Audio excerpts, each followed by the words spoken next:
नमस्कार, देख रहे हैं BSTV और मैं हूं आपके साथ दिव्या। तो सियासत निरंतर चलने वाली प्रक्रिया है। अब बात होगी देश प्रदेश के सियासत की, बात होगी सियासत के सियासतदानों की, बात होगी राजनीतिक उठापटक की और प्रदेश के तमाम राजनीतिक मुद्दों की। इन्हीं किस्सों को लेकर आए हैं हम हमारे इस खास कार्यक्रम बात सियासत की में। तो जम्मू कश्मीर में 10 साल बाद विधानसभा चुनाव हो रहा है और सियासत भी लगातार गरमाई हुई है। बीजेपी और कांग्रेस एक दूसरे के बयान को लेकर आमने सामने हैं। हाल ही में पाकिस्तान में रक्षा मंत्री के धारा 370 को लेकर दिए गए बयान पर मुख्यमंत्री डॉक्टर मोहन यादव ने तीखी प्रतिक्रिया दी, जिसमें उन्होंने कांग्रेस पाकिस्तान के एजेंडे को आगे बढ़ा रही है। कांग्रेस अध्यक्ष पाकिस्तानी के रक्षा मंत्री के बयान पर अपनी पार्टी की स्थिति स्पष्ट करे। देखिए ये रिपोर्ट। सीएम मोहन का कांग्रेस पर तंज। पाकिस्तान के रक्षा मंत्री के बयान, सीएम ने कांग्रेस को घेरा। धारा 370 को लेकर गरमाई सियासत। जम्मू कश्मीर में चुनाव के बीच 370 पर बयानबाजी। मुख्यमंत्री डॉक्टर मोहन यादव ने कांग्रेस पर निशाना साधते हुए कहा कि पाकिस्तान के रक्षा मंत्री ख्वाजा आसिफ जम्मू कश्मीर से धारा 370 और 35 से हटाने के मसले पर खुलकर कह रहे हैं कि पाकिस्तान, कांग्रेस और नेशनल कॉन्फ्रेंस की एक राय है। तो क्या यह गठबंधन पाकिस्तान ने कराया? इस बात के लिए कांग्रेस राष्ट्रीय अध्यक्ष अपनी बात स्पष्ट करे। यह घोर निंदनीय है। अगर कांग्रेस पाकिस्तान के एजेंडे को लागू कर रही है तो यह बहुत ही दुर्भाग्यपूर्ण होगा। पाकिस्तान के रक्षा मंत्री भारत के अंदर धारा 370 जम्मू कश्मीर की हटाने के मसले पर, 35 के हटाने के मसले पर खुलकर के कह रहे हैं कि पाकिस्तान की, कांग्रेस की, नेशनल कॉन्फ्रेंस की एक राय इस मसले पर। तो क्या ये गठबंधन पाकिस्तान ने कराया? कांग्रेस क्या राष्ट्रीय अध्यक्ष को इस पूरे घटनाक्रम पे माफ़ी मांगना चाहिए और पाकिस्तान को कठोर शब्दों में जवाब देना चाहिए कि वो देश के उनके हालात वही निपट ले। जम्मू कश्मीर के चुनाव के बीच भाजपा और कांग्रेस एक दूसरे पर बयानबाजी कर रहे हैं। सीएम के बयान पर कांग्रेस प्रवक्ता संगीता शर्मा ने कहा कि मेरे मुख्यमंत्री को एक सलाह है, आप इधर उधर की बातें ना करें, आप मध्य प्रदेश पर ध्यान दें, क्योंकि आप मध्य प्रदेश के मुख्यमंत्री हैं और मध्य प्रदेश में किसान आंदोलित है, किसान आंदोलन कर रहा है, उनको समर्थन मूल्य नहीं दे पा रहे हैं और आप बात पाकिस्तान की कर रहे हैं। मेरी तो मुख्यमंत्री जी को एक ही सलाह है कि मुख्यमंत्री जी आप इधर उधर की बातें न करें, आप मध्य प्रदेश पे ध्यान दें, क्योंकि आप मध्य प्रदेश के मुख्यमंत्री हैं और मध्य प्रदेश में किसान आंदोलित है, किसान आंदोलन कर रहा है, उनको समर्थन मूल्य आप नहीं दे पा रहे हैं और आप बात पाकिस्तान की कर रहे हैं। मुद्दे को घुमाना और मुद्दे को भटकाना ये भाजपा नेताओं की आदत बन चुकी है।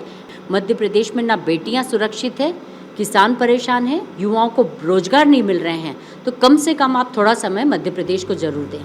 तो जम्मू कश्मीर चुनाव में कांग्रेस का घोषणा पत्र अनुच्छेद 370 को लेकर बिल्कुल चुप है।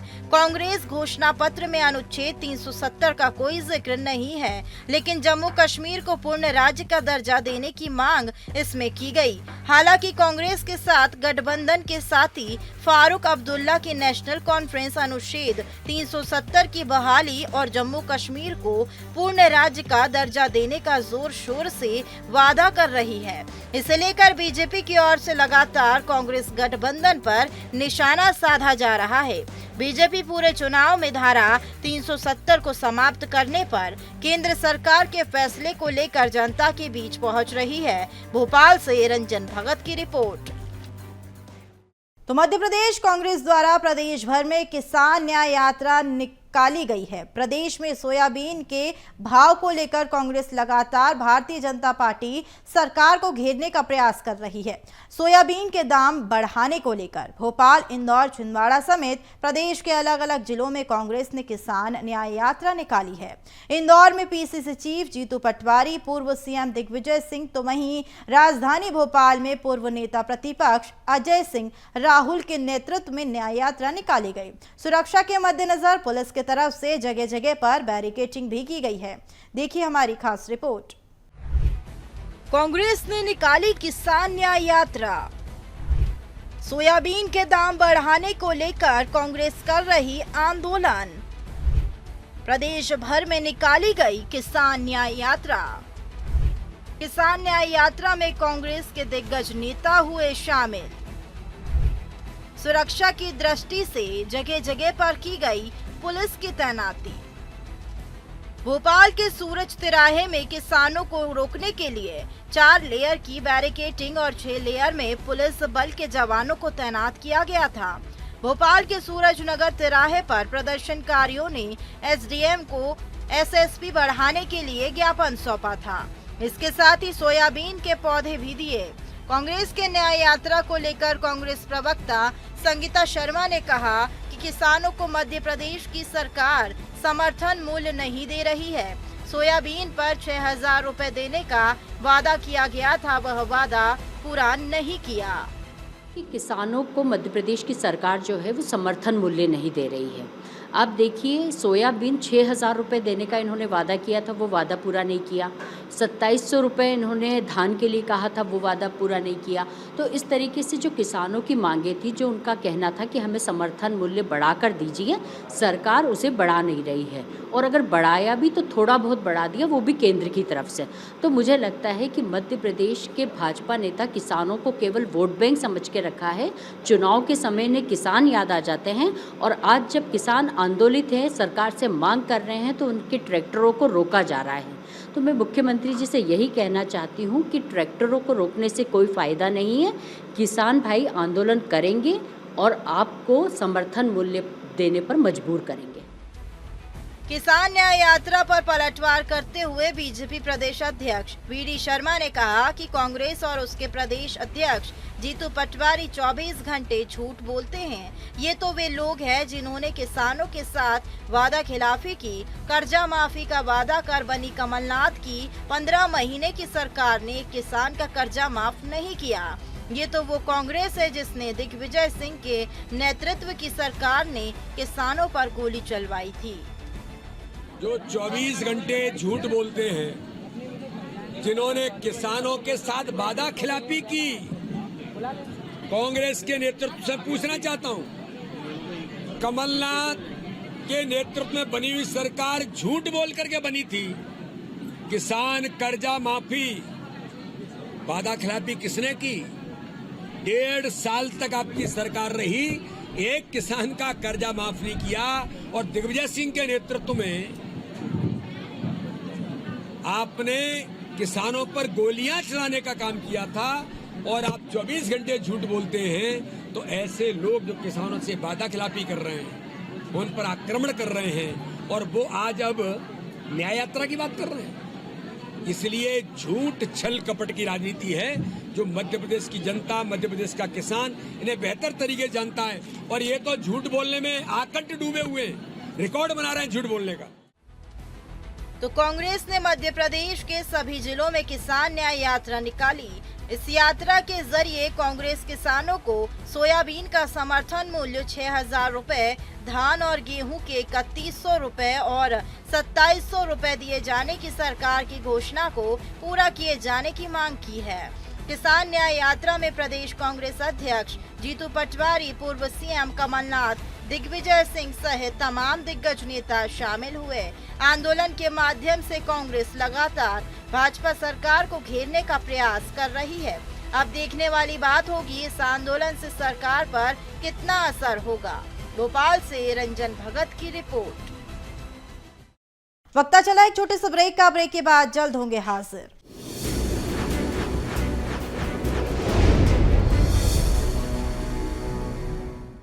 वहीं ब्रेक के बाद एक बार फिर स्वागत है आप सभी का। तो छत्तीसगढ़ में पाठ्य पुस्तक निगम की छापी गई किताबें कबाड़ में तब्दील हो गई है। कबाड़ में स्कूली बच्चों की किताबें बेच दी गई। सवाल यह है कि बच्चों के भविष्य से खिलवाड़ का दोषी कौन है? चलिए जानते हैं करप्ट सिस्टम की भेंट किताबें कैसे चढ़ी। देखिए ये रिपोर्ट। मोहन सरकार निवेश पर खासा फोकस कर रही है। कोलकाता में इन्वेस्टर्स समिट का आयोजन हुआ, जिसमें मुख्यमंत्री डॉक्टर मोहन यादव भी शामिल हुए हैं। इस दौरान मुख्यमंत्री ने उद्योगपतियों से सार्थक चर्चा की, साथ ही निवेशकों को प्रदेश की धरती पर निवेश का न्योता भी दिया। मुख्यमंत्री ने कहा कि मध्य प्रदेश में अत्याधुनिक बुनियादी ढांचे पर काम किया जा रहा है, मजबूत कानून व्यवस्था और कुशल मैन पावर पर भी काम किया जा रहा है। इसके अलावा उद्योगपतियों के लिए बेहतर इंफ्रास्ट्रक्चर भी उपलब्ध कराया जा रहा है। व्यापार बढ़ेगा कहां से, लेकिन इसकी बीच की कड़ी में मार्ग निकालने में आया हूं।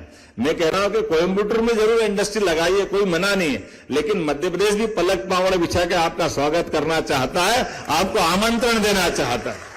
हमारे अपनी जमीन का, बिजली का, या ये जो बताई गई पॉलिसियों पे भी बात नहीं कर रहा हूं। ये पॉलिसियों पे बात करना तो हमारे अधिकारी कर देते हैं। अरे आप आइए और आपको लोगों को पॉलिसी से आउट ऑफ वे भी जाना हो तो सरकार तैयार है आपकी सारी मदद करने के लिए। मैं ऐसा नहीं कहता कि कलकत्ता या बाकी राज्यों में आप काम बंद कर दीजिए, जहां आप काम कर रहे हैं वहां जरूर करिए, लेकिन काम को, आयाम को रोकिए मत। ये परमात्मा की दया है, उनने आप में प्रतिभा दी है, क्षमता दी है, योग्यता दी है, अवसर दिया है। इस अवसर को पहचाने और यशस्वी प्रधानमंत्री के नेतृत्व में हम जहां भी हैं वहां से 10-10 गुना आगे बढ़े और 10 प्रकार के काम करें। इसी प्रकार से काम करते जाएंगे तो मुझे लगेगा कि अपने आज की हमारी ये मीटिंग सफल हुई।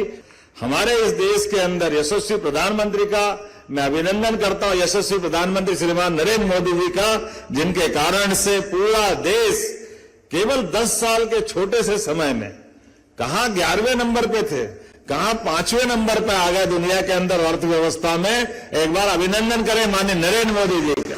जहां विवेकानंद ने भगवान की इच्छा जरूर जाहिर की कि मैं भगवान देखना चाहता हूं, लेकिन भगवान को देखने के बाद सच्चे अर्थों मनुष्य के अपनी पहचान दिलाने वाले परमहंस भी इसी धरती पर, इसी कलकत्ता से थे, जो कर्म के आधार पर दुनिया में मनुष्य को उस ललक की तरफ ले गए। हम कभी विवेकानंद का जीवन देखेंगे तो ध्यान में आएगा, जिनने अपनी तमाम पढ़ाई के बीच में भगवान को देखने की जिज्ञासा प्रकट की, लेकिन एक बार भगवान को देख लिया तो वो भगवा वस्त्र जरूर धारण करते रहे, लेकिन सच्चे अर्थ में वो मानव धर्म को समझते हुए उनने हमारे अपने कर्मों के आधार पर चल करके भारत के गरीब से गरीब आदमी के जीवन में बदलाव का संकल्प धारण किया। इसलिए रामकृष्ण मिशन की स्थापना की। आप उस स्थान के भी लोगों, मैं आपको बधाई देना चाहता। तो विकास के कारवां में मध्य प्रदेश सरकार उद्योगपतियों के साथ खड़ी है, उन्हें हर संभव सहायता प्रदान की जा रही है। मुख्यमंत्री ने उद्योगपतियों को मध्य प्रदेश में निवेश के लिए आमंत्रित किया, कहा कि हम हर क्षेत्र में उद्योग स्थापित करने के लिए मदद करेंगे। प्रदेश के विकास की दिशा में पूरा सहयोग किया जाएगा। मुख्यमंत्री डॉक्टर यादव ने उद्योगपतियों और औद्योगिक संगठनों के साथ सार्थक चर्चा भी की है। इस दौरान मुख्यमंत्री ने मध्य प्रदेश में औद्योगिक विस्तार की संभावनाओं के बारे में अवगत कराया। मध्य प्रदेश की इस धरती से चल करके कलकत्ता, बंगाल की धरती पर आकर के हमने अपने उस भाव को सामने रखने का प्रयास किया, जिसके बलबूते पर मध्य प्रदेश उद्योग निवेश के मामले में आर्थिक रूप से एक बड़ी लंबी छलांग लगाने जा रहा है। कोलकाता भारत की सांस्कृतिक राजधानी के नाते से जाना जाता है और मैं महाकाल की नगरी से आता हूं मध्य प्रदेश, तो मैंने कहा कि महाकाल से महाकाली तक हमारा अपना देश समृद्ध बने, सशक्त बने, और खासकर कलकत्ता में टेक्सटाइल एवं गारमेंट्स, खाद्य प्रसंस्करण, रसायन एवं पेट्रोकेमिकल्स, विनिर्माण जैसे अलग अलग मैन्युफैक्चरिंग सेक्टर के लिए कलकत्ता जाना जाता है। मध्य प्रदेश शासन द्वारा कलकत्ता में इंटरेक्टिव सेशन आयोजित कर टेक्सटाइल एवं गारमेंट्स, पर्यटन, आईटी, विनिर्माण, कृषि, डेयरी एवं खाद्य प्रसंस्करण, इंजीनियरिंग के उद्योगपतियों को आज आमंत्रित किया गया था। 700 से ज्यादा उद्योगपति आज के इस कार्यक्रम में शामिल हुए। कई सारे उद्योगपतियों ने कहा कि इतनी बड़ी संख्या में उद्योगपति मध्य प्रदेश के आयोजन में शामिल हुए, ये इस बात को बताता है कि वो मध्य प्रदेश पे कितना भरोसा कर रहे हैं, और ये हमारे लिए संतोष की बात है। 28 से ज्यादा उद्योगपतियों से 1-to-1 की चर्चा की गई, जिसमें मैं स्वयं शामिल हुआ हूँ। Rajiv Mudra ji chairman JMS mining, Ashwin Lodha ji MD CO oriental paper mills, Indrajit Mukherjee vice chairman इत्यादि कई सारे बड़े बड़े उद्योगपतियों से डॉलर, रूपा, ऐसे अलग अलग प्रकार के रेडीमेड गारमेंट्स के अलग अलग निवेशकों से भी व्यक्तिगत चर्चा हमारे द्वारा की गई है। 60 से अधिक औद्योगिक संगठन के प्रतिभागियों ने सहभागिता की है, जिनके माध्यम से NASSCOM, apparel export promotion council, Bengal chamber of commerce and industry, Indian chamber of commerce, भारतीय इंजीनियरिंग निर्यात संवर्धन परिषद, Laghu Udyog Bharati, confederation of India industries आदि के प्रतिनिधि शामिल हुए। कार्यक्रम में 10 अंतर्राष्ट्रीय राजनयिक मिशनों ने भी भागीदारी की है। जर्मनी, रूस, Canada, Spain, Greece, Thailand, El Salvador, Bangladesh, Maldives, Guatemala इत्यादि के काउंसिल जनरल और अन्य प्रतिनिधि इसमें शामिल हुए। निवेश प्रस्ताव जो आए हैं कुछ मैं बताना चाहूँगा। जैसे हिमाद्री केमिकल्स, इन्हें निवेश की संभावना लगभग 5,425 करोड़, जिसमें 2,000 लोगों को रोजगार मिलेगा।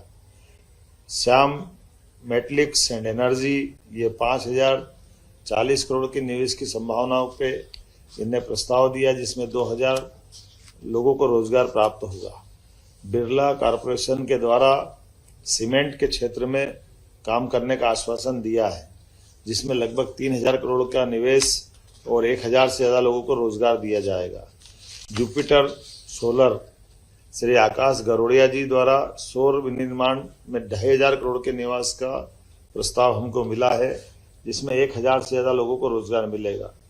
कई सारे ग्रुप, आधुनिक ग्रुप्स जो इस्पात के क्षेत्र में काम करते हैं, ऐसे पर्यटन में, लॉजिस्टिक में, ऑटोमोबाइल सेक्टर में, अभियांत्रिकी में, खाद्य प्रसंस्करण में, प्लास्टिक सेक्टर में, इंफ्रास्ट्रक्चर में, सब मिलाकर के लगभग 20,000 करोड़ के प्रस्ताव और 10,000 से ज़्यादा लोगों को रोजगार की बड़ी संभावना आज बंगाल में कलकत्ता दौरे से हमको मिली है। फिलहाल मोहन सरकार उद्योगपतियों के बीच समन्वय स्थापित करना चाहती है। विकास के कारवां में उद्योगपतियों को राहत रियायत के लिए सरकार तैयार है। अब देखना होगा कि मध्य प्रदेश में औद्योगिक विस्तार की संभावनाएं निवेश को कितना लुभा पाती है।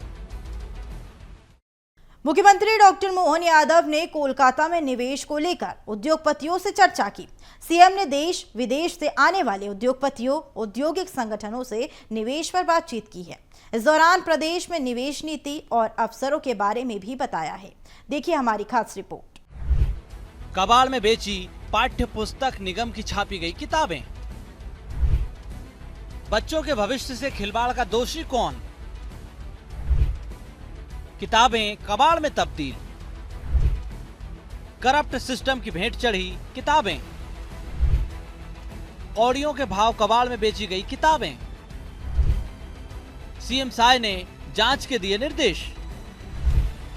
पाठ्य पुस्तक निगम के जीएम किए गए निलंबित। छत्तीसगढ़ पाठ्य पुस्तक निगम की छापी गई किताबें अब कबाड़ में तब्दील हो गई हैं। शैक्षणिक सत्र 2024-25 की नई किताबों को कबाड़ के भाव बेच दिया गया। वहीं पाठ्य पुस्तक की किताबों को लेकर पॉलिटिकल आरोप भी लग रहे हैं। जो किताबें कबाड़ में मिली थी, उन किताबों को कक्षा 1 से 10वीं तक के सरकारी स्कूलों में छात्रों को फ्री में बांटा जाना था, लेकिन किताबें कौड़ियों के भाव कबाड़ में बेची जा रही हैं। इस मामले को उठाते हुए कांग्रेस ने सरकार और अधिकारियों पर कई गंभीर आरोप लगाए हैं। हमारे छत्तीसगढ़ के नैनीहाल, उनके भविष्य से इतना बड़ा खिलवाड़, उनके लिए छापी गई पुस्तक को कबाड़ खाने में आप डंप कर दिए। आखिर इसका जिम्मेदार है कौन? इसका कमीशन किसके किसके तक पहुंचा? इसका भ्रष्टाचार का पैसा कहां तक पहुंचा है, ये तह तक जाना जरूरी है। लेकिन सरकार ने जांच कमेटी बनाई, जांच में है कौन? उसे डिपार्टमेंटल के अधिकारी। क्या इससे जांच पूरी तरह से निष्पक्षता से होगा? नहीं होगा निष्पक्षता। मतलब सरकार सिर्फ ये कार्रवाई कर लिपापोती करने का काम कर रही है, बल्कि अगर जांच करे तो बहुत बड़ा घोटाला है। उधर मामले को गंभीरता से लेते हुए सीएम साय ने जांच के निर्देश दिए। साथ ही सीएम के निर्देश के बाद राज्य सरकार ने छत्तीसगढ़ पाठ्य पुस्तक निगम में महाप्रबंधक प्रेम प्रकाश शर्मा को निलंबित कर दिया है। सीएम ने कहा कि भ्रष्टाचार पर जीरो टॉलरेंस की नीति से सरकार काम कर रही है। इसके साथ ही उन्होंने कहा कि कमेटी की रिपोर्ट आने के बाद दोषियों पर सख्त कार्रवाई की जाएगी। बिल्कुल जीरो टॉलरेंस के लिए हमारी सरकार प्रतिबद्ध है और आप लोग देख भी रहे हैं कि लगातार मतलब कहीं पर गलती हो रही है और जांच में सही पाए जा रहे हैं तो उनके ऊपर कार्रवाई हो रही है। पिछले दिनों पाठ्य पुस्तक की किताबें कबाड़ में मिली थी।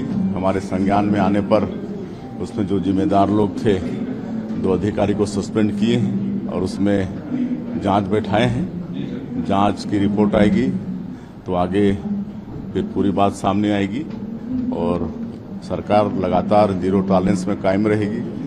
कोई भी दोषीदार कोई भी बख्शा नहीं जाएगा। फिलहाल सरकारी स्कूलों के लिए छापी गई किताबें रायपुर के कबाड़खाने में पड़ी मिली हुई हैं। किताबें सर्व शिक्षा अभियान और छत्तीसगढ़ कॉरपोरेशन के माध्यम से छापी गई थी। स्कूली बच्चों को फ्री में मिलने वाली किताबें करप्ट सिस्टम का हिस्सा बन गई हैं। ऐसे में सुशासन की सरकार और जीरो टॉलरेंस की नीति सवालों के घेरे में है। सवाल ये भी कि पाठ्य पुस्तक की किताब कबाड़ में कैसे बेच दी गई। आखिर किताबों को कबाड़ में तब्दील कर बच्चों के भविष्य से खिलवाड़ का दोषी कौन है? करिश्मा सोनी, BSTV रायपुर। तो फिलहाल बात सियासत में इतना ही और अधिक जानकारी के लिए देखते रहिए BSTV। नमस्कार।